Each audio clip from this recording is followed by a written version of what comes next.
This is a really special moment because it's a moment we get to share together. It's a moment we get to create together.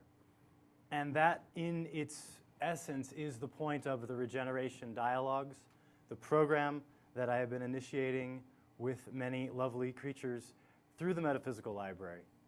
And it's the deeper purpose that I want to explore tonight, because this isn't intended to be, nor if I have my, if I get what I want, will it be a lecture? Will it be me speaking and you listening as an audience, polite and observant? It will be a shared experience. We will create it together. The quality of what happens will be determined in large measure by how you show up, not just by who I am up here. And this is the kind of energy that we're exploring with this program, and this is the kind of energy that I want to bring into this room tonight. Because for me, fundamentally, life is a series of experiences. It's about how I show up in the moment.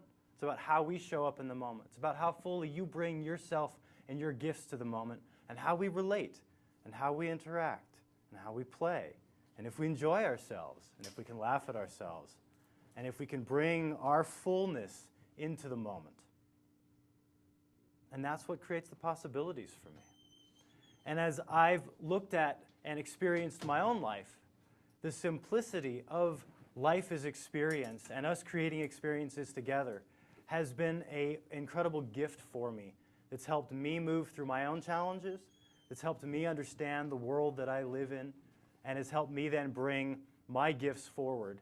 And my hope is that in us tonight exploring this as a shared experience, we will all find something really special from this together.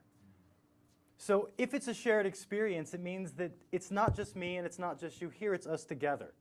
So before I even get off into things, before I start doing stuff, what I want is for fundamentally us to connect and for you to connect. See, right now it's like rows of people sitting and facing me, and some of you might know the people next to you, but probably a lot of you don't. And some people just walked in and you're not really here yet entirely.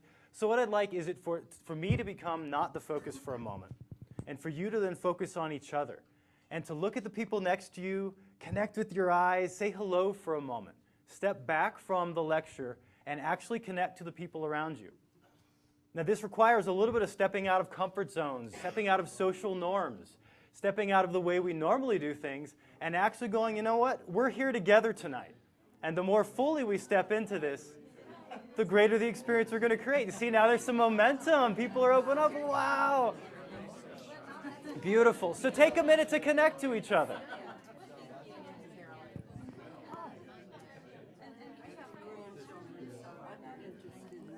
Excellent. Thank you. What's your name? Nina. I'm Dominic. Yeah, great to meet you. There's a lot there. Yeah. Yeah. We're going to explore how to look at that, how to feel it, how to be honest with it, and then how to respond from what we really want. Kind of how to navigate those worlds together. Yeah.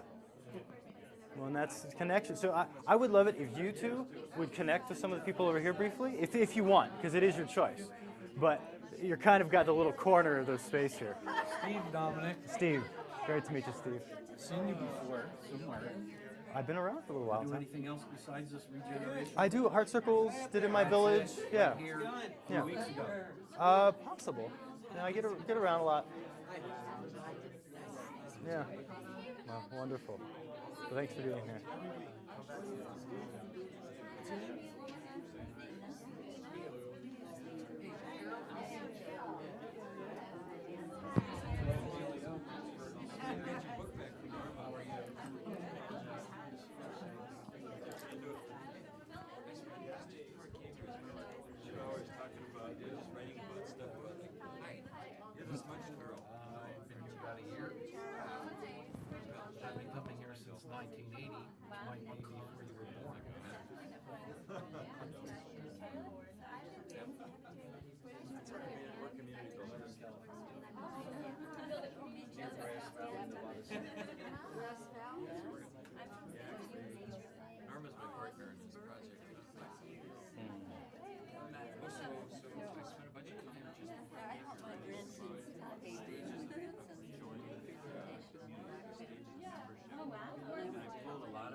guys are doing great.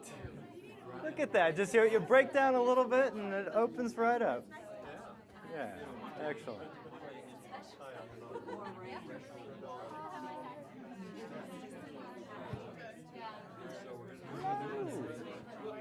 Dragging my little microphone tail. You have They a got tail. me tethered. It's not my normal way of being. Excellent. Well, you guys have done phenomenally well at getting to know each other. So we could gradually wrap up the conversations and find your seats and bring attention back to us together. I know. Well, you're going to get more chances. If I have my way tonight, I will only be the focus for portions, and then you together will be the real juice of the experience. We don't need you. That's my ultimate desire, is to be unnecessary in this role. Then I will have fully accomplished it. So excellent. That's really beautiful to observe. And now, do you guys feel the difference in the space? Do you feel part of the experience now? Excellent. Well, that's really what I want. Because for me, as a speaker, what I find is that I'm sort of like field generated. So I don't write speeches. I don't make it all up beforehand. It's not structured where I'm going to do this and this. It's you and I in this moment and all the things in this moment that create this moment. If you track all that. And that's a lot of what I want to play with, because this is a really amazing moment. It's a really intense moment. It's a really scary moment. There's a lot of things to really feel fear about. There's a lot of things to feel joyful about. And how to navigate that, how to be with that, how to respond to that. And with this program, in its narrower sense, how does the generation that is coming of age right now respond? Who do we become? How do we understand all this that's going on in a culture that hasn't really prepared us to respond? So I want to take a few steps back, and I want to use this opportunity here because I got the microphone on and the camera. So I want to tell you a little bit of my story, about how I got here. And then I want to take us into this moment here together and the program that's emerging that is, in a sense, part of my response to the world and what I really want to see. And then I want to turn it into us and look at what your responses are as a community, so that for those who are here, for us together, maybe we can really explore how we want to show up together, bringing ourselves and our gifts to this moment as part of a community, as part of a place on the earth, looking at how to be whole and healthy together. So we're taking a quick step back in time. So I was blessed to grow up in a relatively healthy expression of modern culture. I have good parents. They love each other. They're still married.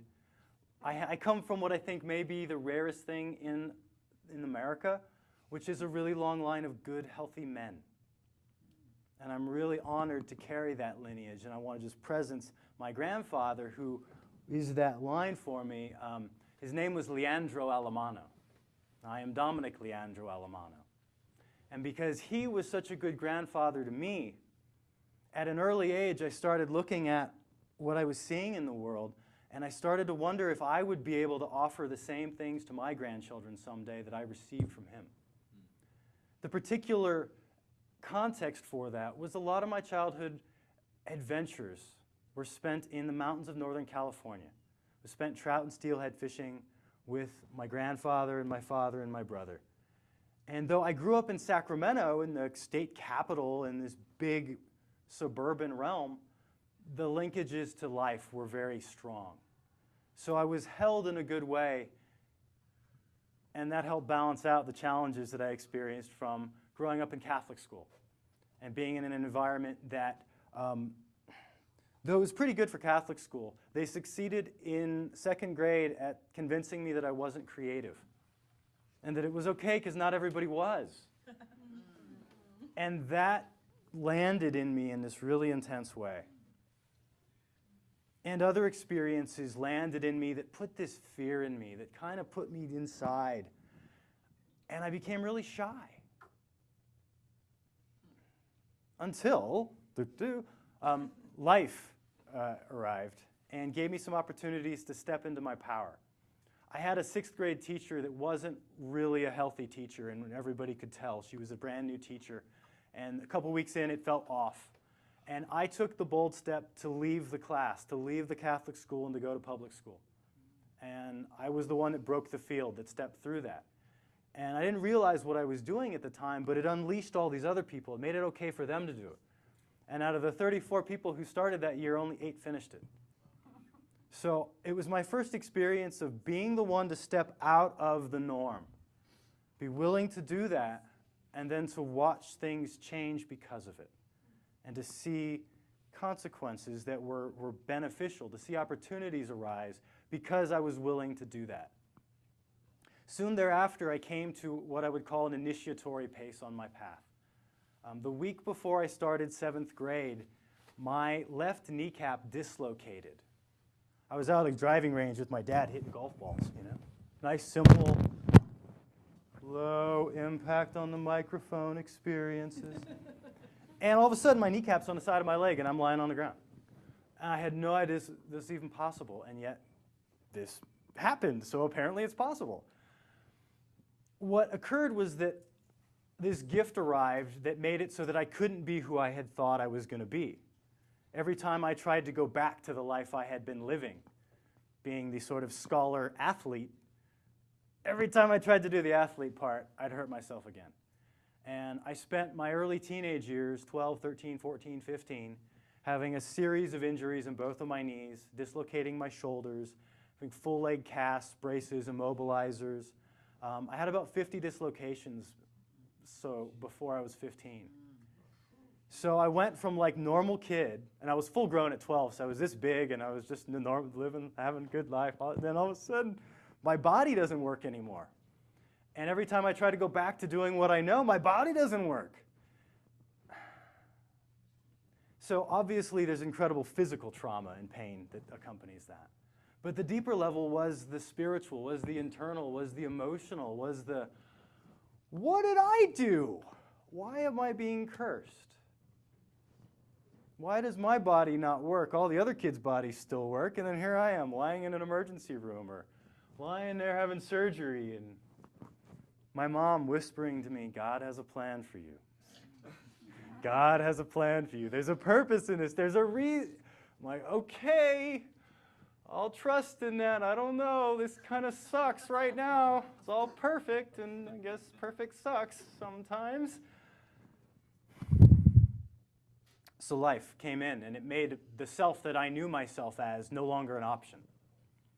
And every time I tried to go back and be the self that I knew, wasn't an option. So I opened to other possibilities.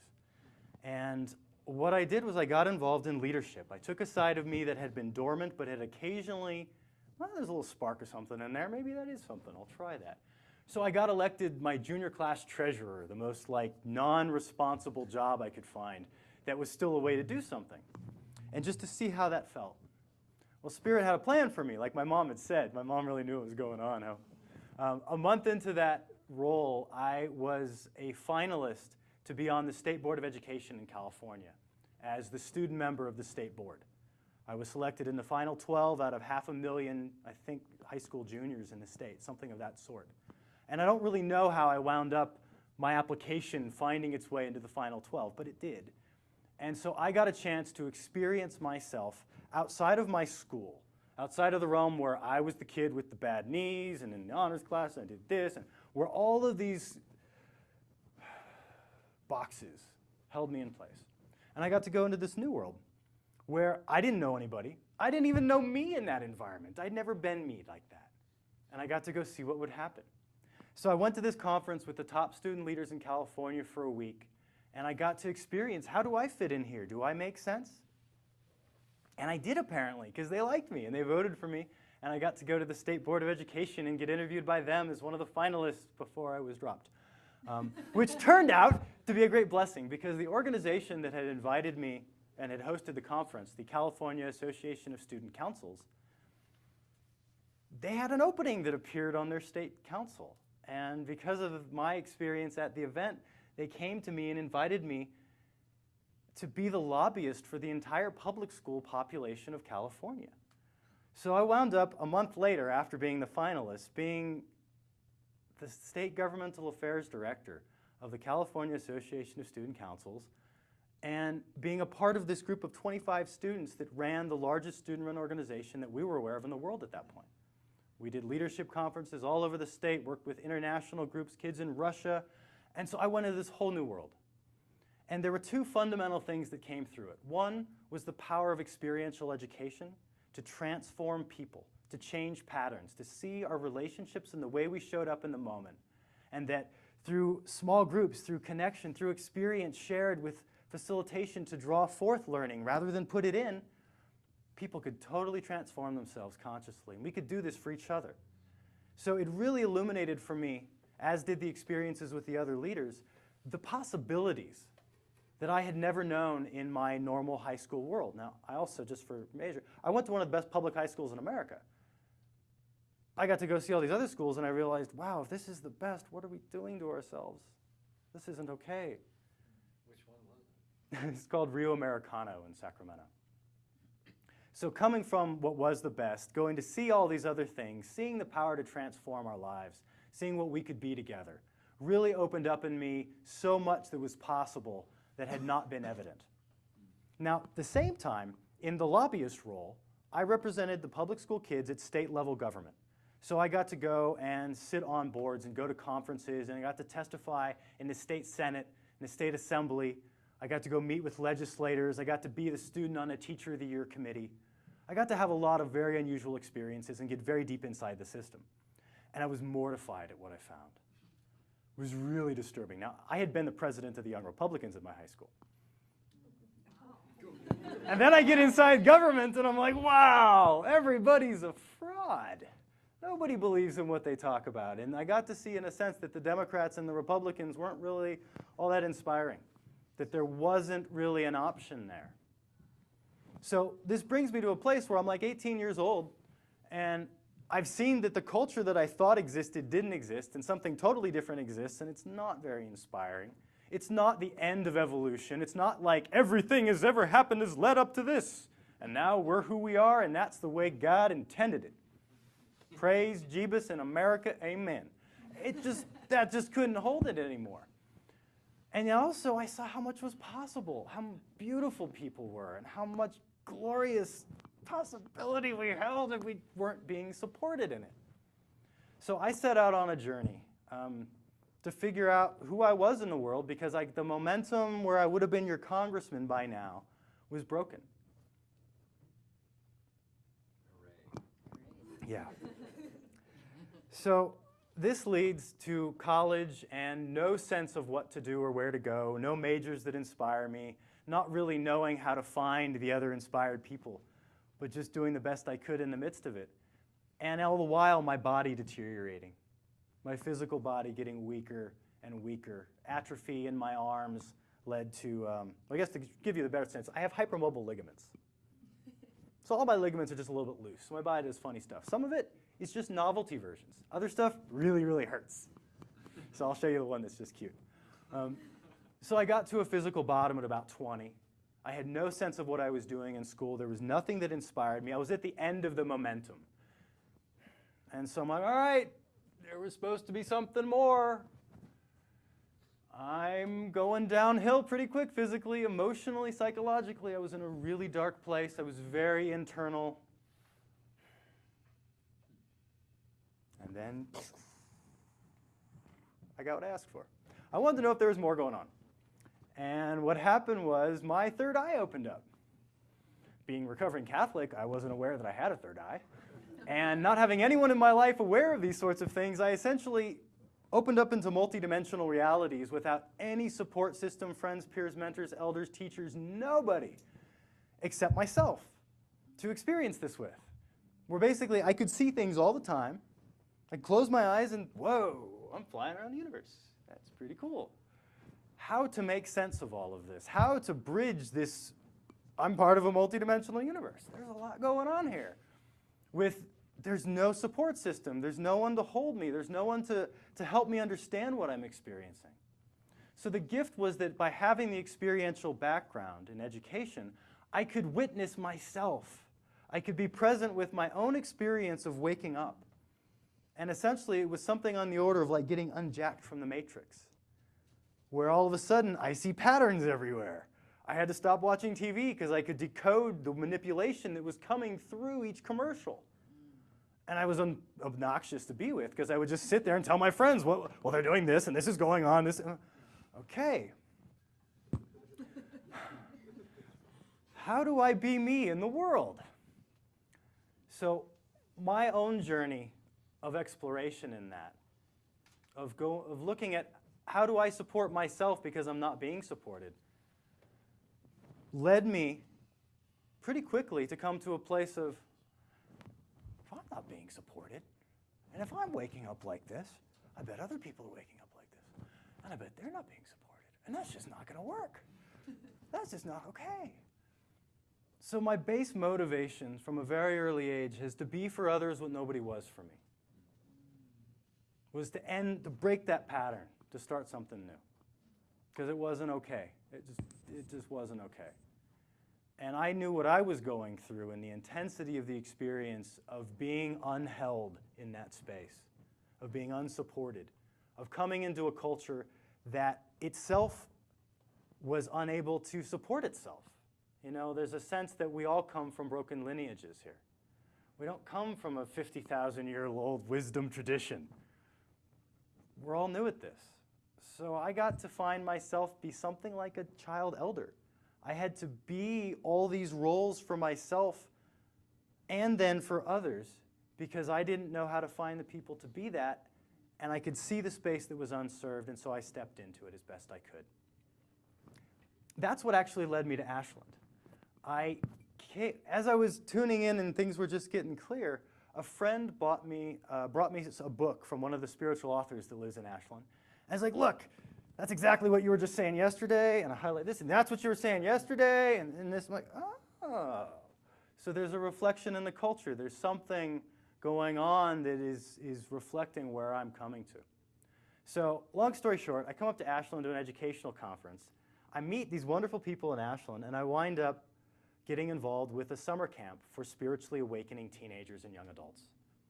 And that's what got me to this community, and for 4 years I got a chance to do, for a 2-week stretch each summer, what my heart had been yearning for and had been calling me towards, which was to help put together an environment, an event, to create opportunities for young people who are waking up to be supported, to be reflected, to have peers, to have others who are waking up at the same time and are asking the same questions, to have mentors, to have people a few years older than them who've walked that path that they're on right now and can actually offer them some real wisdom derived from their own experience, and to find those who are genuinely ready to be elders to come hold space together.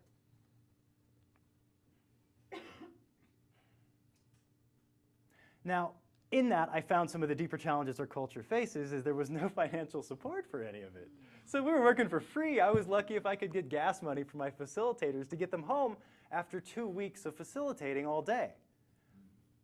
So some of the deeper patterns in the culture came forward to me that we weren't really ready to do this yet. We weren't aware of where we were, so we weren't able to get where we wanted to go and support ourselves in it. The next step in the journey was an event in Ashland that this gentleman, Bill Kauth, got me to come to, which was called In My Village. 4 years ago, Tej Steiner, with Bill's support, called together the community and said, hey, there's all these people that are conscious. We're all waking up, and we're all just kind of hanging out. So what if we came together and explored how we could connect to each other in ways that could maybe facilitate us actually starting to create a healthy culture in our communities? Obviously, this is the journey eventually that we're going to go on, so let's try. Let's do an experiment and see what happens. And a great deal of wisdom was derived from that experiment and from the experiences that it came through it. And some of the deeper challenges in the culture were brought to the surface. So in the last 4 years, one of my major emphases has been working with Tej on the Heart Circle, on a social structure that could help us take people that are waking up into themselves, that are conscious, that have self-selected to be somewhat present with their own experience of life, and look at how we can create a structure that's a healthy structure that can allow us to help each other bring that self through. As it became clear the possibilities of this structure and of this space of rather than here's an answer to our challenges, here's a way that we can find answers together for each other. This empowering, this potentiating of space rather than determining what should happen. Rather than the, I know the way, follow me kind of leader, could we create environments where we could draw forth the gifts in everybody? Find yourself. Who are you? What is the exquisite, beautiful thing that you are? And then how do we bring those together and share in that? So in my journey, the other layer that's going on while Heart Circles is going on, and this is kind of where the magic parts of this really come in, is that I was traveling around music festivals and conferences and meeting inspired young adults who had their own version of my story. And it was their story, and there were common threads. And I'm like, oh, there's something going on here. We're sharing in something that isn't reflected in the dominant culture, in the media. It hasn't been told to us as even possible, and yet here we are. We're experiencing this together.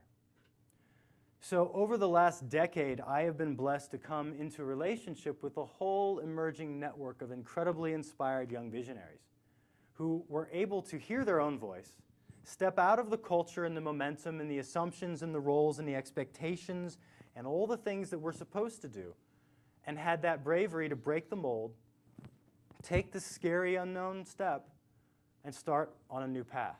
Pull out the machete and start whacking away at all the overgrowth and see where the light might shine and see who else we'd find. In that journey, I've come together with an incredible network of incredibly inspired beings that are like the most delicious creatures you could ever want to meet because they're themselves. That's all. They have found who they are, and they are bringing that self forth into the world. And being yourself is inherently joyful. It's incredible. And when someone is themselves, it draws out other beings being themselves. So even though there's all this stuff that we're in, this story and culture and drama, there's this simplicity of the beauty of being together. And so we were able to create environments together in the mountains for a weekend, under a full moon, where we could create our own culture. We could bring music and art and food and dance together. And we could see that we were capable of creating a new self in this environment, generatively giving our gifts to each other, and creating something that was essentially wholly new from anything that we had known was possible.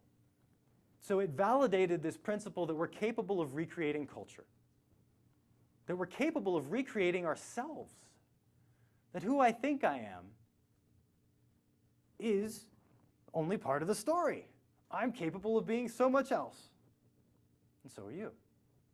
And as we find that together, there's something that emerges from all of us that is the real magic. So in this whole long journey, all these threads have sort of come together to now.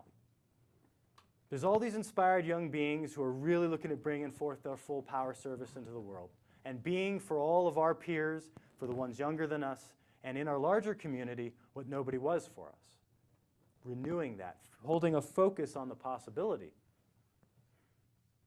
And then we've now been connecting to all these other people in the community, like yourselves, that are waking up to these dynamics, that are looking at the world of politics and economics, looking at the environment, looking at energy and going, wow, this is really a mess we've created for ourselves. This is a whole, how do you navigate this? So I've been playing with, amidst all of this, my own experience of it, and then sharing that in these different environments. And over the last few months, I've been able to have experiences to bring it all together.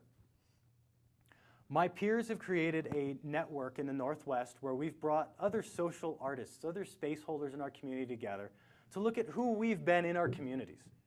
Look at what worked and what didn't work. Look at the common sets of inspiration, common sets of challenges, and to look at who we can become together.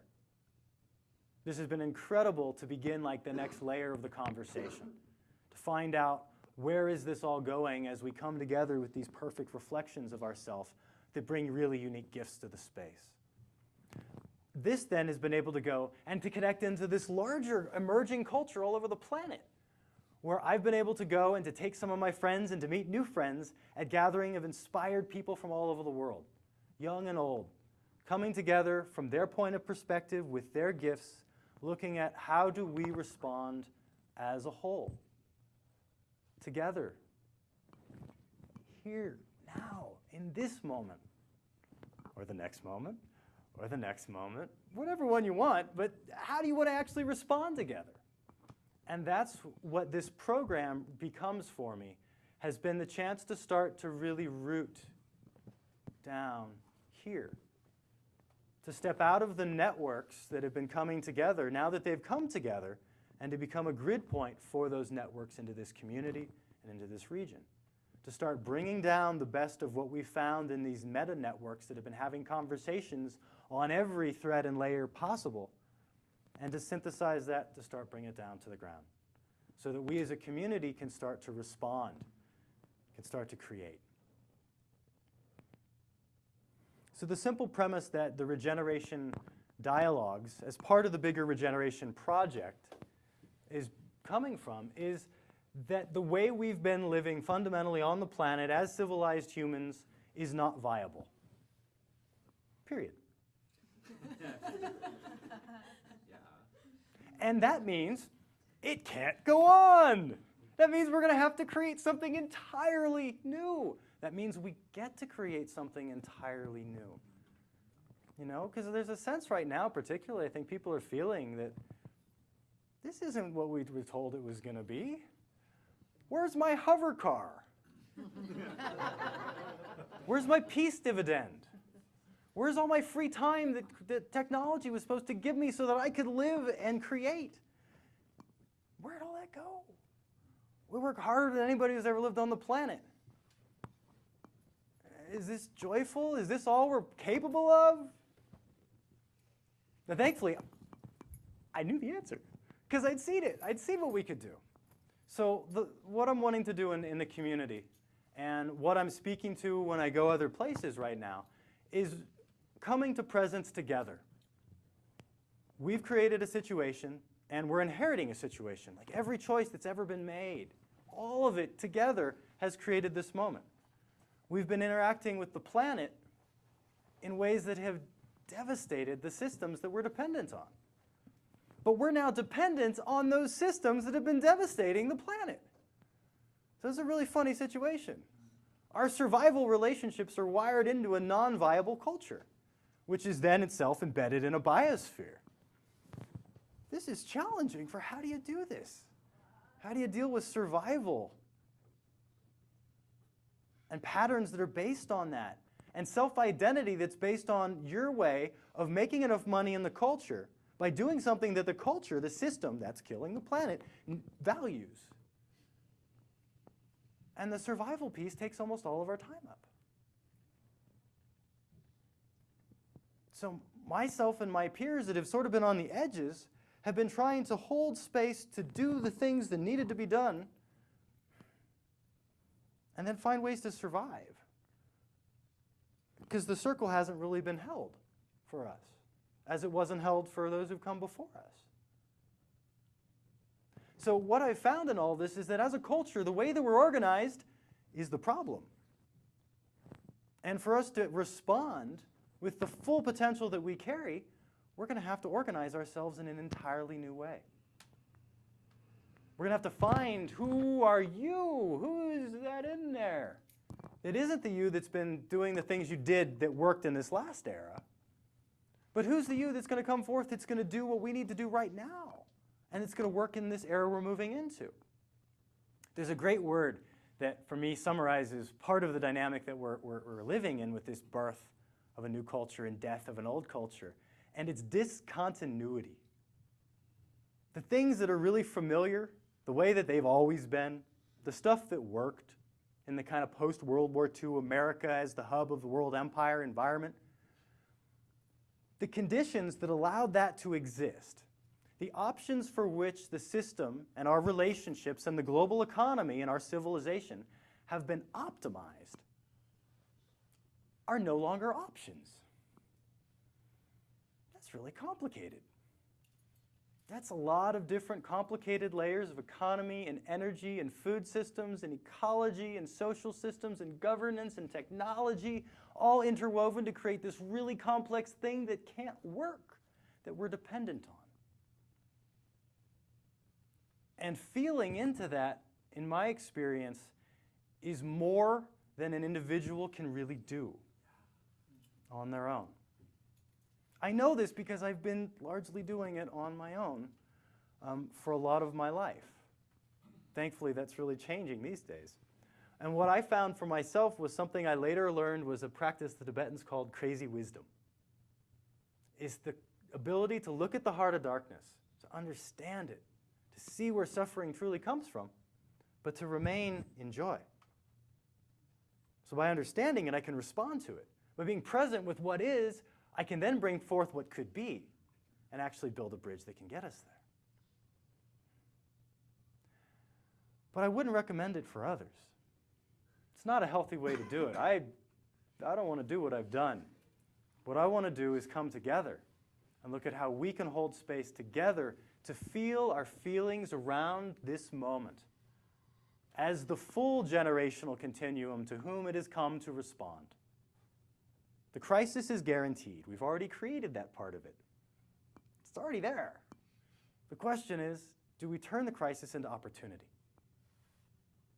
Now, looking out over the horizon at the whole world situation right now and all the flashpoints and the dollar dissolving and militaries pointing weapons at each other, there's all these choices that have come. And those choices made by people all over the planet, particularly our leadership, will in a sense set the stage, define the context of the era into which we all get to come forth and respond.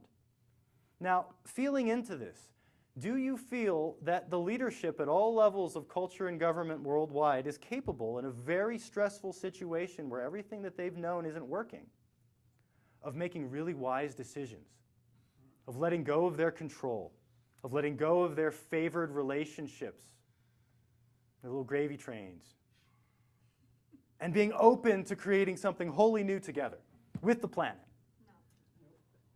So then if we're going to rely on that sort of, somebody's going to save us, somebody's going to do it for us, I don't know how well that's going to work. And I'm not willing to bet my grandchildren on it.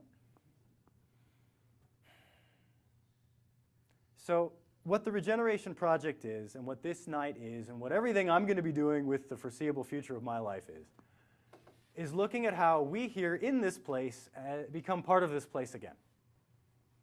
People lived here as part of this land, just like people lived in other places as part of that land. And when you live as part of a place, when your relationships or yourself is the land in the water, which is true whether we acknowledge it or not from our little mental selves, on a biological level, we're all each other. We're part of this watershed. So can we make choices that are in the interests of that version of ourself? Not just my little mental self, but that real self. There were tens of thousands of cultures that existed on this planet. And every people in that place found a way to live that worked. And by worked, I mean you could do it for 5,000 generations. Because when you live intimate with a place and you live out of balance, you have consequences. There's feedback loops that instantaneously pretty much will bring about the consequences of your imbalanced choices. We've had the intermediation of civilization. So we have been, particularly as Americans, we haven't really got the consequences of our choices. We've received the benefits while the planet and the peoples of the planet have had the consequences. As empire leaves America, America being the host, like a parasite in a body rather than the empire itself, we as Americans may begin to and are beginning to experience consequences that we have been protected from. So how do we do that together? We know that they're coming. They're already here. We know that things are liable to get much more complicated, and probably accelerate. You know, the river's moving quick these days. So how do we do that? How do we come together and respond, not as individuals, but as a community, as each other? How do we come together and start to hold focus on the possibilities? Because what I'm aware of in looking at this for the last 10 years and studying every layer of geopolitics and history and economics and energy and small group dynamics and big group dynamics and cultural patterns, this is really complicated. And I don't know what to do. And I don't see anybody else that knows what to do. And anybody who tells me they know what to do, I probably don't want to trust. Anybody who has an answer that's a simple solution to this is probably selling something. So rather than coming at it like that there's solutions, I don't believe there's solutions right now. I think we're way past that point. 20, 30, 40, 50, 60, 100 years ago, we had a lot of options for ways to change the course. We got a lot of consequences right now. And I feel that consequences are sacred. They're essential. We've been denied consequences, and that's allowed us to get very far from ourselves. Consequences are coming. Consequences are here. So rather than have an answer, what I want to explore, what this program is about exploring, and what I hope we as a community tonight and ongoing can do, is feel into our own feelings about this moment right now and look at what we want. Look at how we want to respond. Look at what we're capable of together. Look at what happens if we hold focus, meaning day to day to day to day, this becomes a part of our life, is not having an answer but exploring how we might respond, looking at where answers might come from. I know that together we're capable of this. I absolutely know this. I feel this in the deepest parts of my being, and it's right on the surface now even. I know we can do this. I know we get to do this. I know we have to do this. We can explore it however we want, but there it is. Change is here. The way we're living isn't viable. We're capable of so much more. And how do we balance all this? How do we midwife our own rebirth? Not just as individuals, but as a culture. Because, when it comes down to it, we get to become a new species of humans. The way that we've related to ourselves in the planet as a species level is not viable. So we get to become a mature part of the planet. And we get to do that here. Because other people, they're going to do it where they live. And we can be in relationship and talk and communicate and share and all kinds of things. But we're going to have to be here as a part of this place. And within that, there's everything from the little bitty babies, and how do you do things for them, all the way to the young, inspired generation coming of age, all the way to my beloved boomers who are becoming elders and aren't quite sure how to do that. So I'm emerging as one of the leaders right now, and I'm trying to figure that out, and you're all emerging as boomers who are becoming elders, and how do we find ourselves together? This whole culture, this whole continuum. And look at what, if we were a healthy culture, what would we do right now? That's the question. And there's so many levels on which we can explore that. There's so many things that are right now opportunities that at some point very soon choices will be made that will set events in motion, and those opportunities will no longer be there. There'll be a different set of options, somewhat narrower. But right now, we still have all this momentum. We still have all this financial wealth built up in the system. And anybody who's looked at what the dollar is doing, or the debt levels in America, or our relationship to the world, knows that fundamentally the era of the dollar is over. The psychology has changed, and we're now having to come to account for the gazillion dollars in debt that we have in this system, and the lack of really any productive economy anymore. Whoa, that's going to be interesting. So we're inheriting like a gazillion dollars in debt, and we have very little capacity to generate. We don't have the factories anymore, and our soils are dead, and our people are consumers. They don't really know how to do much anymore. And we don't know how to live on the planet. We're a bunch of 2-year-olds that are totally dependent for everything upon a system that's killing us and the planet. Again, this is complicated. But this is where we are. So what I want from the second part of tonight, after we take a break, is to gather together and to mix the generations in here and to feel into what it feels like to be present together to this moment in all of it, and to share that. And then to look at, from you as an individual, as part of this emerging whole, what do you want? Both what do you want to feel from your community? What do you want to see happening? And what do you want to bring? What do you want to give? What part of you yearns to come forth as this healthy you? Because all of our relationships, for the most part, are still embedded in empire, still feeding and nourishing empire. Your money sits in a bank. The bank uses it with leverage and stock market and all these things to amplify that money to do the things in the world that you then try to change with your day-to-day actions. we're dependent on these systems, so we got to create new systems. Nobody's really done this on this scale before. So can we be bold and step into this knowing that this is the path? And when we're bold, great forces will come to your aid. And be humble. I don't know what to do. And I'm okay with that. And I feel good about that.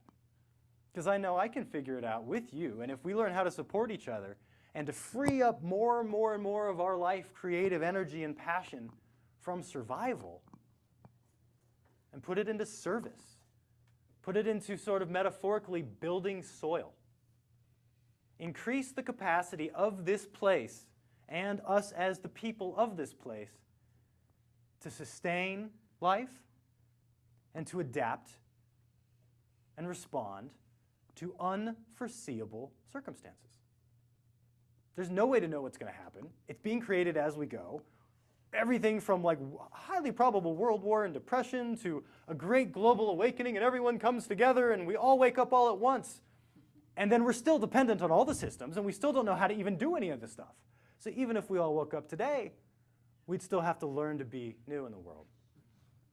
We'd have to change all the systems that we've created. We'd have to respond to all the trauma that we've laid upon the earth. So can we build the soil here? Can we rebuild our ecosystems? Can we rebuild our food system? Can we become vibrant and intimate with each other and bring our gifts together in a way that is generative? Because see, now this is something I've been looking at. I think there's this portal that we're trying to step across that we haven't quite been able to yet. And because I think it's a group field. I think we can only do it together. Whenever two or more are gathered, that stuff. I can find out who I am and find this awakened me in my mind, and I can learn how to talk, and I can connect and resonate. But until it's in my biological level of relationships, until I'm met by others who found themselves and can come together and find out who are we together, it's not really embodied. So there's like this threshold, this energetic chasm between who we are, dissolving the old self, healing the wounds of the civilization in our old selves, to finding each other in that place of possibility, and then holding hands and sort of stepping across this chasm. Because right now, when I look at the eco-social, spiritual, visionary cultures and movements, what I see more than anything is people that are learning how to be less bad. It's framed as like we can reduce the rate at which we're killing ourselves, and then that's victory. We've been down for so long, we don't know which way's up. And so fundamentally, I'm coming to this with the sense that as a part of life, as a part of a biological system, I'm capable of being in relationship to that biological system in a way that is generative. Life creates more life. Life creates more life. Each being in relationship, more soil. Bigger trees, more life and vitality and vibrancy. So we can bring ourselves together in that way into this place. And then we can take all this spiritual energy that we've been exploring and playing with, and we can become vibrant.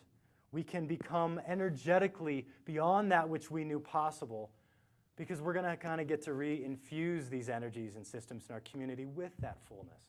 We can become more than we've ever known we were capable of, because we're in relationship to each other, because we're part of a place.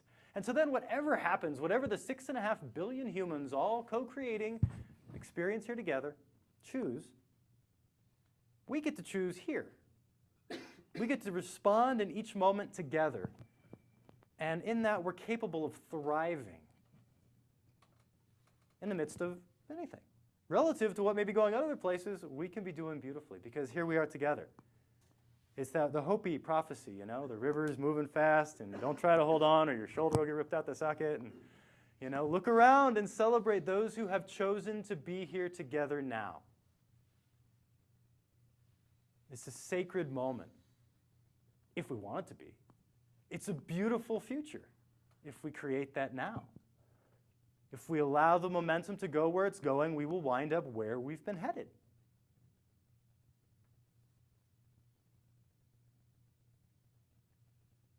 So together, here,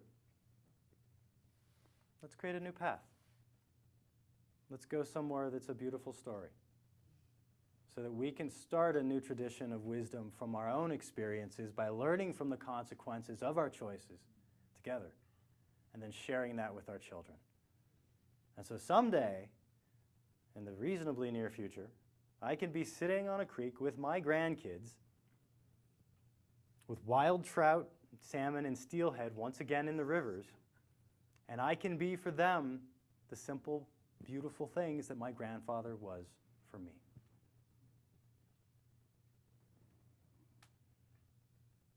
Thank you. Part 1 is complete. We'll take a 10-minute break. We'll come back in, and then we'll get into, maybe even we'll create something of a circle, and we'll explore what we want to do together. Thank you.